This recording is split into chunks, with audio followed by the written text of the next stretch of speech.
자, 시간 관리에 대한 이야기를 조금만 드려볼게요. 내 아이들은 플래닝하면 어떤 느낌이 드냐라고 물어보면 그냥 압박 스트레스를 받는데요. 정말로 그럴까요?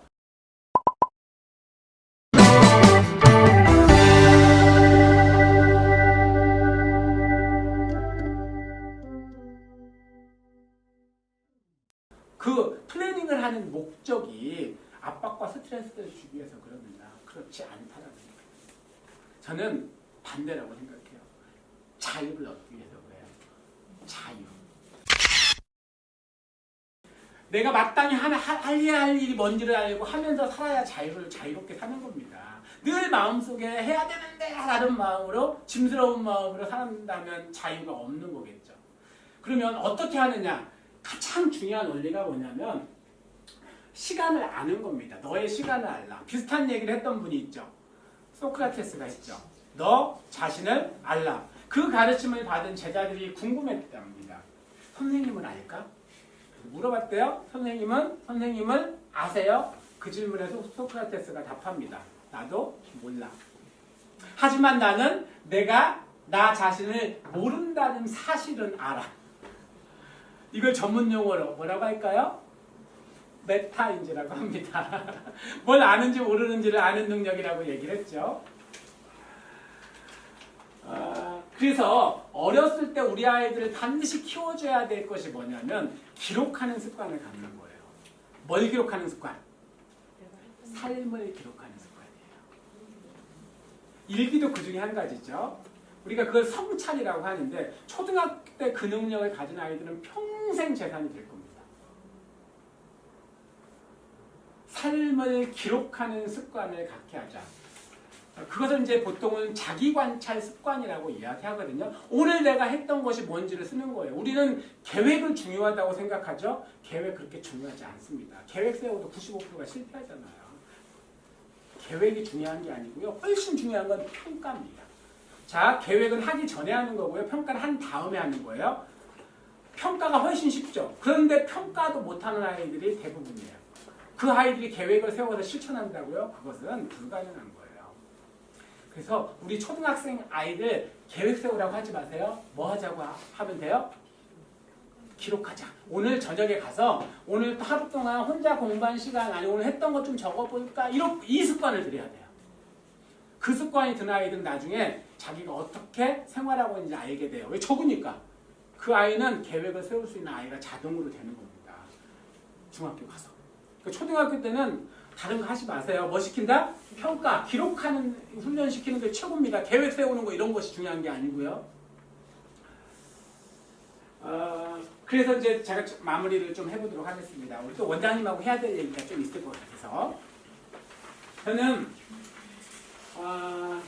초등학교 공부 지금 이제 우리 이곳에서 우리 김권주 원장, 저는 김권주 원장하고 이제 한 3, 4년 정도 계속 이 일을 같이 해왔는데요. 초등학교 공부법은 제가 공토라고 이름을 붙였습니다. 공토가 뭐냐면 거긴 지금 안 나와 있죠. 근데 이제 제가 오늘 중학생들만 오는 줄 알고 중학교만 준비했다가 급하게 초등학생이 더 많다고 해가지고 이거 하나 넣었어요.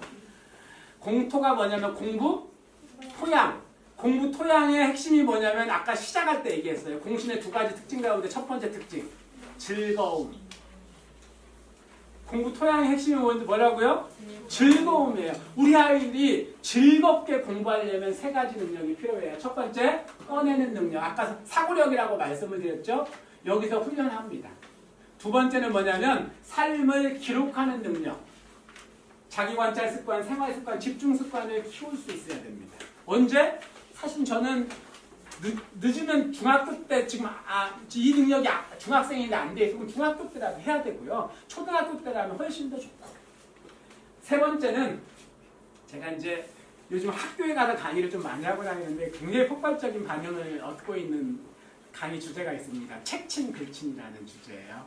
감 잡히시나요? 책 읽기와 친구 만들고 글쓰기와 친구 만들자. 우리 아이들 그런 아이들이 돼야 됩니다. 이것이 어쨌든 이런 메타인지가 확장되어져 가야 되거든요. 그것이 이제 나중에 영어 공부도 여기에 속하는 거 아니겠어요? 결국에 뭔가를 읽고 공부하는 것이니까. 그래서 이런 능력을 훈련하는 센터가 이제 여기입니다. 사실은. 여기서 이런 능력 훈련하고 초등학생들은 이거 하고 있고요. 그럼 중학생들은 뭐 하느냐면 이게 프로젝트 성공 능력에 대한 거고요. 중학생들은 아까 제가 이런 말씀을 드렸죠. 재배열 능력을 가져야 된다. 재배열은 세 가지가 필요해요. 첫 번째는 구조 재배열. 구조 재배열은 그 정보가 있어요. 텍스트가 있습니다. 텍스트를 구조화할 수 있어야 돼요. 지금 이게 이제 구조화된 거죠. 이것도 지금. 아니면 마인드맵 같은 것도 정리할 수 있어야 돼요. 그 훈련해야 됩니다. 그래야 뭘 할 수 있냐면 교과서를 읽고 내 것으로 만들어낼 수 있어요. 이것이 첫 번째. 중학생들이 하는 거예요. 두 번째는 프로젝트 성공 능력을 키워줘야 돼요. 제가 아까 시험 코칭 프로젝트라고 했죠. 목표를 세우고 계획을 세우고 이제 여기까지는 지도하면 돼요. 더 진짜 어려운 게 뭐냐면 이 계획에서 실천으로 옮겨가는데 정말 힘들어요. 시간이 조금 지나긴 했지만 제가 팁 하나 드리고 갈게요. 왜 계획을 세웠는데 실천이 안 되느냐. 정말 많은 아이들이 실패하거든요. 왜 그럴까요? 왜 계획 세웠는데 실패할까요? 여러 가지 이유 중에 하나가 뭐냐면 잘못된 계획을 세우기 때문에 그래요. 자, 그러면 잘못된 계획은 어떤 거고 잘된 계획은 어떤 건지 알려드릴게요. 잘못된 계획은 계획을 딱 세우고 딱 덮었더니 이런 마음이 들면 잘못된 계획이에요. 한숨이 나옵니다. 이게 잘못된 계획이에요. 그리고 그 강한 의지를 가지고 내가 꼭 해내고 말 거야. 이런 마음이 딱 들면 그건 실패한 계획이 안 되는 거예요. 의지력은 한계가 있어서 안 되는 거예요. 의지력 믿으면 안 돼요. 그리고 우리 아이들은 의지력 너무 요구하지 마세요. 야, 너 의지가 약해. 이렇게 하지 마세요. 안 되니까요. 안 되는 거예요. 그리고 세 번째는 이거 다 하려면 죽었다. 이 마음이 들면 그 계획은 그냥 100% 실패입니다. 그러면 성공하는 계획은 어떤 계획이냐면 계획을 세우고 딱 덮었더니 이 정도면 할 수 있어. 그 아이는 그거 하고 성취감 느껴서 더 합니다.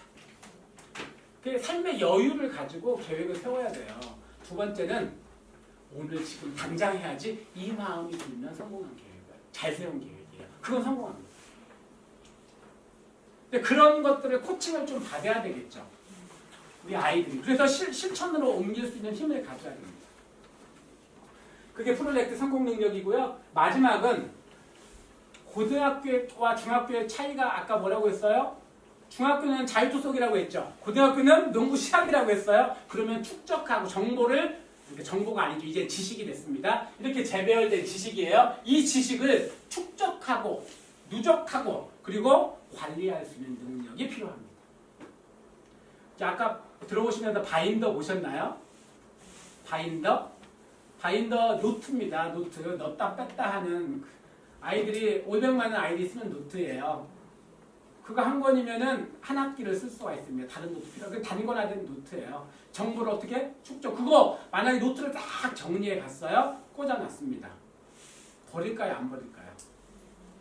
안 버리죠. 나중에 동생이든 누구한테 물려줘야죠. 그리고 공부 잘했다면. 대치동에서 공부 잘하는 애들 노트하고 교과서 다 판매된대요. 그런데 우리 애들도 그랬으면 좋지 않을까요? 근데 애들 썼던 노트 다 어디가 있어요? 집에 하나도 없잖아요. 재활용하는 게 어디 가 있겠죠? 그러니까 한번 노트를 열심히 정리했지만 그것들을 다시 사용할 수 있는 노트가 못 만드는 거예요. 근데 중학교 때까지 그렇게 한다고 치죠. 고등학교 때는 그렇게 하면 안 된다니까요. 수능까지 가야 되는데. 또 이제 요즘 내일 또 이렇게 입시안 발표된다고 하는데 또 어떻게 모르겠어요. 어떤 발표가 될지 또 예측되는 것들이 있죠. 어쨌든 뭐 요즘 정시가 늘어난다고 하는 것은 뭐 조금 많이 들어보셨잖아요. 그러면 그런 공부를 할 수 있는 능력을 우리 아이들 키워줘요.